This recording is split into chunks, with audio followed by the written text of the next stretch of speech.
palaging gawin ang kalooban ng Diyos. Ako po si Father Fiel Pareha at ito po ang ating segment, ang Daily Devotion, na kung saan tayo po ay magdarasal, magbabasa at magninilay kasama ng salita ng Diyos sa buong taon. Manalangin tayo.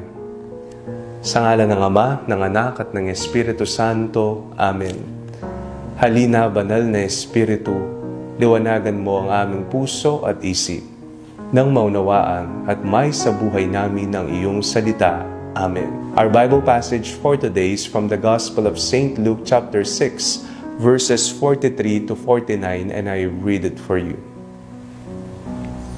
No good tree bears bad fruit, nor again does a bad tree bear good fruit. For each tree is known by its own fruit. Figs are not gathered from thorns, nor are grapes picked from a bramble bush. The good person out of the good treasure of the heart produces good, and the evil person out of evil treasure produces evil. For it is out of the abundance of the heart that the mouth speaks. Why do you call me Lord, Lord, and you do not do what I tell you? I will show you what someone is like who comes to me, hears my words, and acts on them. That one is like a man building a house who dug deeply and laid the foundation on rock. When a flood arose, the river burst against that house, but could not shake it, because it had been well built. But the one who hears and does not act is like a man who built a house on the ground without a foundation. When the river burst against it, immediately it fell, and great was the ruin of that house. Gusto mo ba na sumang-ayon palagi sa kalooban ng Diyos? Ang tanong po dyan ay bukas ba tayo sa umpisa pa lamang sa kung ano ang nais ng Diyos sa ating puso? Hindi makakasang-ayon ng isang tao sa kalooban ng Diyos kung hindi niya muna bubuksan ang kanyang buhay, ang kanyang puso para sa Diyos. Alam po natin na marami tayong pangarap sa buhay. Marami tayong plano, gustong gawin, ma-achieve sa buhay, marating. Gusto nating magtagumpay.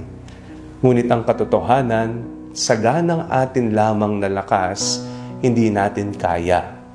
O kung makapag-umpisa man tayo, hindi ito magtatagal. Sapagkat ang kalooban ng Diyos ang palaging mamamayani at magtatagumpay sa ating buhay. Kaya napakainam po na ang lahat ng enerhiya, ang lahat ng oras na ating ginugugol, ang pawis at ang mga ginagawa natin araw-araw ay tugma sa kung ano ang nais ng Diyos para sa atin.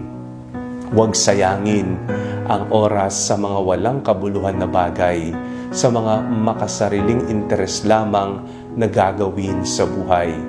Bagkus, maging aligaga sa pagsunod sa kalooban ng Diyos. Sinabi ng Panginoong Jesucristo, mapalad ang mga taong gumagawa sa kalooban ng Diyos para silang nakapagtayo ng tahanan na may malalim at matibay na pundasyon. Pagsumikapan po nating lalimin ang ating pagmamahal sa Diyos upang maging matatag ang pundasyon ng ating pananampalataya na kahit anong pagsubok at bagyo ay hindi nito kayang wasakin. Manalangin tayo. Panginoong Yesus, buksan po ninyo ang aming mga buhay upang mapalalim namin ang aming pagmamahal at pananalig sa iyo. Amen. Sa ngalan ng Ama, ng Anak at ng Espiritu Santo. Amen. Huwag po ninyong kalimutang i-like ang video ito. Mag-comment po kayo and share it with your family and friends. Ang panalangin bago matulog ay may sariling Facebook page na po. Huwag niyo pong kakalimutang mag-like at mag-follow dito, and do not forget to subscribe to our YouTube channel. I-click niyo lamang po ang link na nasa description ng video ito, o kaya naman po i-just search Father Fiel Pareha. At kung nais niyo pong maging updated sa ating pagpapahayag, you can join our broadcast channel dito po sa ating Facebook page o kaya naman po sa bulletin board ng ating TikTok app. God bless you po.